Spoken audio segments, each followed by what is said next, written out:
IPL 2026-এর mini নিলামে set number 3-তে থাকবে এই 7টা উইকেট কিপার ব্যাটার। 1 নম্বরে ফিন অ্যালান, 2 নম্বরে জনি ব্রেস্টো, 3 নম্বরে কেএস ভারাত, 4 নম্বরে কুইন্টন ডিকক, 5 নম্বরে বেন ডাকেট, 6 নম্বরে রেহমানুল্লাহ গুরবাজ, 7 নম্বরে জেমি স্মিথ। তো এই 7টা প্লেয়ার কোন কোন দলে যেতে পারে অবশ্যই তোমাদেরকে এই ভিডিওতে জানাবো এবং সেটাকে নিয়েই আলোচনা করব। তো ভিডিওকে লাস্ট অবধি দেখতে থাকো, আর চ্যানেলে নতুন হয়ে থাকলে চ্যানেলটিকে ফলো আর সাবস্ক্রাইব করে দেবে এবং লাইক শেয়ারও করে দেবে। তো চলো ভিডিওটাকে শুরু করি। আইপিএল 2026-এর মিনি নিলাম আছে 16ই ডিসেম্বর এবং সবাই অনেকটা এক্সাইটমেন্ট হয়ে আছে সেই নিলামটা দেখার জন্য। খাস করে উইকেট কিপার ব্যাটার এবার অনেকগুলো বিক্রি হতে চলেছে। কেকেআর দলে দরকার আছে, দিল্লির দলে দরকার আছে, তারপর মুম্বাই দলেও কিন্তু একটা উইকেট কিপারের ব্যাকআপ দরকার আছে, ঠিক আছে। তো এই ভিডিওতে আলোচনা করব কোন দল কাকে টার্গেট করতে পারে, ঠিক আছে। 1 নম্বরে হচ্ছে ফিন অ্যালান। ফিন অ্যালান তোমরা জানো নিউজিল্যান্ডের একটা উইকেট কিপার ব্যাটার এবং ফিন অ্যালান দারুণ ক্রিকেট খেলে, বিধ্বংসী মেজাজে ব্যাটিং করে, কিন্তু তার একটা সমস্যা রয়েছে। সেই সমস্যাটা হচ্ছে সে কনসিস্টেন্ট পারফরম্যান্স খুব একটা ভালো করতে পারে না। সে একটা ম্যাচে খেলে, একটা ম্যাচে হয়তো ফেল হয়ে যায়, এরকম পারফরম্যান্স সে করে। কনসিস্টেন্ট পারফরম্যান্স খুব কমই করতে পারে তার তরফ থেকে, আমরা দেখতে পাই সব দিনই। নিউজিল্যান্ডের দল থেকে অনেক সে ক্রিকেট খেলেছে, কিন্তু তাবড়তোড় খেলে, বিধ্বংসী মেজাজে ধামাকেদার আন্দাজে খেলে, ঠিক আছে, কিন্তু তার সমস্যা হচ্ছে ওটাই কি কনসিস্টেন্ট পারফরম্যান্স সে করতে পারে না। তো ফিন অ্যালান একটা ভালো অপশন আছে, কেকেআর দল হোক বা দিল্লি দলের জন্য বা মুম্বাই দলের জন্য ভালো একটা অপশন হতে পারে, ব্যাকআপ অপশন হতে পারে। কেকেআর দল তো ব্যাকআপ অপশনের জন্য উইকেট কিপার ব্যাটার নেবে না, কেকেআর নেবে একটা প্রপার যেন উইকেট কিপার ব্যাটার থাকে এবং ভালো যেন পারফরম্যান্স করে দেয় সেরকম ভাবে দরকার আছে। তো ফিন অ্যালানকে কোন কোন দল টার্গেট করতে পারে, আমার মনে হয় কেকেআর নাও যেতে পারে, কেননা কেকেআর দলের জন্য উইকেট কিপারের অপশন আরো 2-1টা আছে, ঠিক আছে। তো আমার মনে হয় দিল্লি নিতে পারে, দিল্লির দলে দরকার আছে একটা ওপেনিং ব্যাটার এবং উইকেট কিপার ব্যাটার, ঠিক আছে। আগে ছিল Jake Fraser McGurk, Faf du Plessis ছিল ওপেনিংয়ে, এই প্লেয়ারগুলোকে রিলিজ করে দিয়েছে দিল্লি ক্যাপিটালস। তো আমার মনে হয় ফিন অ্যালানকে টার্গেট করতে পারে দিল্লি ক্যাপিটালস, ঠিক আছে। 2 নম্বরে জনি ব্রেস্টো। জনি ব্রেস্টো আইপিএল 2025 সালে মুম্বাই ইন্ডিয়ান্সের দল থেকে কয়েকটা ম্যাচ খেলেছিল এবং সবাইকে ইমপ্রেস করেছিল, দারুণ খেলেছিল, কয়েকটা ম্যাচ সে সুযোগ পেয়েছিল খেলার, সেখানে সবাইকে ইমপ্রেস করেছিল এবং তাই জন্যই এই বছর তার একটু দাম বেশি হতে পারে এবং কয়েকটা দল তাকে টার্গেট করতে পারে। তো কোন কোন দল টার্গেট করতে পারে? 1 নম্বরে হচ্ছে মুম্বাই ইন্ডিয়ান্স টার্গেট করতে পারে, কেননা তাদের দল থেকে ভালো খেলেছিল আইপিএল 2025 সালে। তো মুম্বাই ইন্ডিয়ান্সের দলে উইকেট কিপার ব্যাটার একটা আগে থেকে আছে, রায়াল রিকালটন, সাউথ আফ্রিকার উইকেট কিপার ব্যাটার, এবং জনি ব্রেস্টোকে তারা নিতে পারে একজন ব্যাকআপ হিসাবে, ঠিক আছে। এবং কলকাতা নাইট রাইডার্সও কিন্তু টার্গেট করতে পারে জনি ব্রেস্টোকে। সবাই বলছে জেমি স্মিথকে নেওয়া উচিত, কিন্তু সত্যি কথা বলতে জেমি স্মিথ টি-20তে খুব একটা ভালো খেলতে পারছে না, শুধু টেস্ট ক্রিকেটে সে ভালো খেলছে।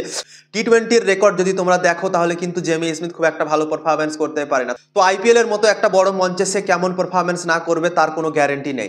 তো যেহেতু জনি ব্রেস্টো আগে থেকে আইপিএলে অনেক বছর খেলেছে এবং অনুভবীও প্লেয়ার আছে, তো তাই জন্যই জনি ব্রেস্টোকে আমার মনে হয় টার্গেট করতে পারে কলকাতা নাইট রাইডার্স। সবাই বলছে জেমি স্মিথকে, কিন্তু কলকাতা নাইট রাইডার্স একটু অন্যরকমও ভাবনা চিন্তা হয়তো করতে পারে। তো মুম্বাই ইন্ডিয়ান্স আর কলকাতা নাইট রাইডার্স জনি ব্রেস্টোকে টার্গেট করতে পারে ভাই, আমার মনে হচ্ছে যেটা সেটাই তোমাদেরকে বলছি এখানে। 3 নম্বরে হচ্ছে KS Bharat. KS Bharat most likely তোমরা ধরে রাখতে পারো আনসোল্ড চলে যেতে পারে। কেএস ভারাত খুব একটা বিধ্বংসী মেজাজে ব্যাটিং করে না, আমরা দেখে থাকি। তো তাই জন্য আমার মনে হয় কেএস ভারাতকে কোনো দল হয়তো নাও নিতে পারে, ঠিক আছে। 4 নম্বরে হচ্ছে কুইন্টন ডিকক। কুইন্টন ডিকককে মুম্বাই ইন্ডিয়ান্স টার্গেট করতে পারে একজন ব্যাকআপ উইকেট কিপার হিসেবে, ঠিক আছে।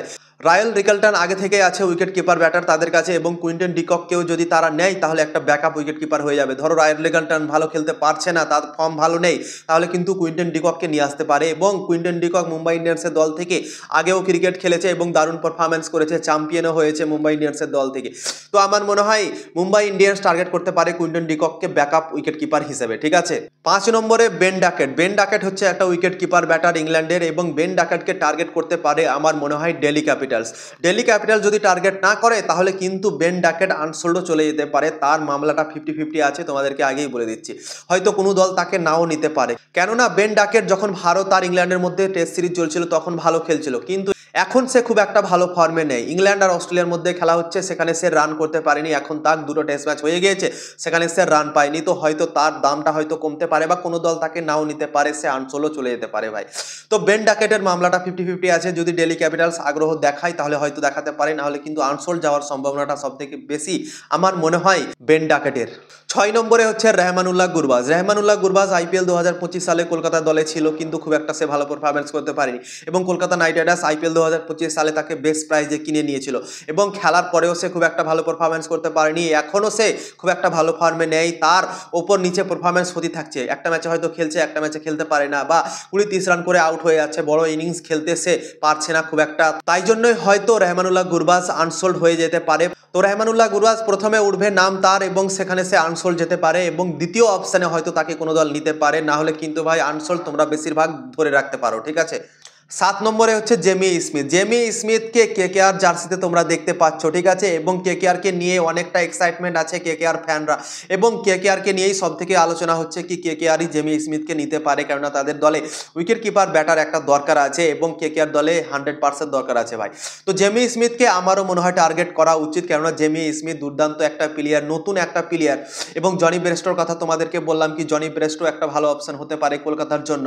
জনি ব্রেস্টোকেও কলকাতা নাইট রাইডার্স টার্গেট করতে পারে, এবং জেমি স্মিথকেও টার্গেট করতে পারে। তো এই দুটো প্লেয়ারের মধ্যে একটা প্লেয়ার আমার মনে হয় কলকাতা দলে আমরা দেখতে পাবো আইপিএল 2026-এর মিনি নিলামের পর, কেননা কলকাতা দলে একটা উইকেট কিপার লাগবে। তো এই দুটো বেস্ট মনে হচ্ছে আমার আইপিএল 2026-এর নিলামে। এবং জস ইংলিশ আছে, তো জস ইংলিশ পুরো সিজন খেলতে পাবে না, মাত্র 4টা ম্যাচই খেলবে বলেছে, তোমাদেরকে ভিডিওতে জানিয়েছিলাম। তো জস ইংলিশ যেহেতু সব ম্যাচগুলো খেলবে না, তো আমার মনে হয় যদি এই দুটো অপশনের মধ্যে একটা চুজ করে কলকাতা নাইট রাইডার্স, জনি ব্রেস্টো বা জেমি স্মিথ, তাহলে কিন্তু কলকাতার জন্য অনেকটা ফায়দা হবে, অনেক ভালো দল কলকাতা নাইট রাইডার্স বানাতে পারবে, এবং খাস করে ওপেনিংয়ের জায়গাতে দারুণ একটা শক্তিশালী তৈরি করতে পারবে। সেই জায়গাতে ওপেনিং সব থেকে বেশি ইম্পর্টেন্ট হয় যে কোনো দলের জন্য।